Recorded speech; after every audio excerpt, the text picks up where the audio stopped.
This is a war that should have never happened. It's a war the Russians tried repeatedly to settle on terms that were very, very beneficial to Ukraine and us. The major thing they wanted was for us to keep NATO out of the Ukraine.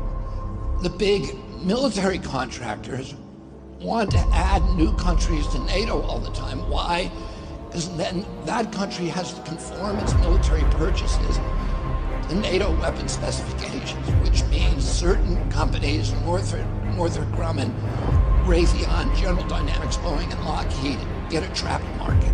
In March of 2022, we committed $113 billion. Just to give you an example, we could have built a home for almost every homeless person in this country. We then committed another $24 billion since then, 2 months ago, and now President Biden is asking for another $60 billion. But the big, big expenses are going to come after the war, when we have to rebuild all the things that we destroyed.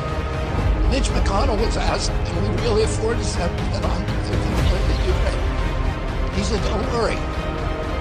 It's not really going to Ukraine. It's going to American defense manufacturing. So he just admitted it's a money laundering scheme. And who do you think owns every one of those companies? Not BlackRock.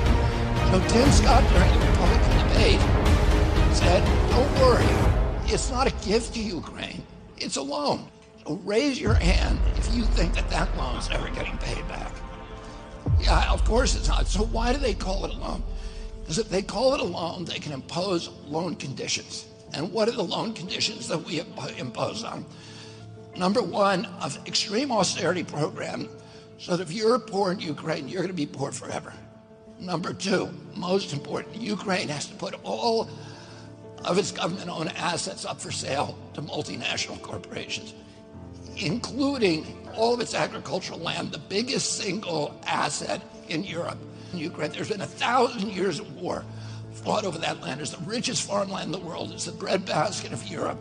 500,000 kids almost, Ukrainian kids, have died to keep that land as part of Ukraine.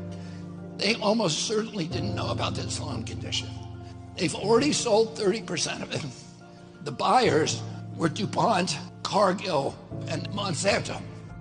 Who do you think owns all of those companies? Yeah, BlackRock.